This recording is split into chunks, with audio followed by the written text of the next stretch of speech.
அப்படியே போகுது. எலெக்ஷன் வருது. அனௌன்ஸ் பண்றாங்க. எலெக்ஷன்ல நண்பர் நிக்கிறாரு. ரிசல்ட் அன்னைக்கு டோட்டலா மாறுது எல்லாமே.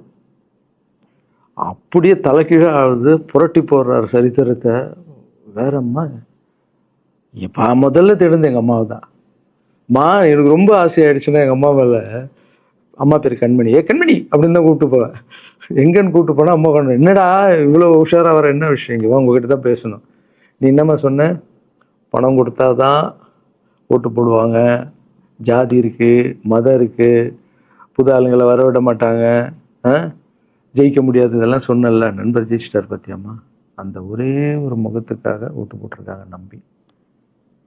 நம்பிக்கையான ஆள் வந்தா போடுவாங்கம்மா, நல்லவங்கலாம் வரலாமா, புரிஞ்சுக்கம்மா, என்ன விடுமா.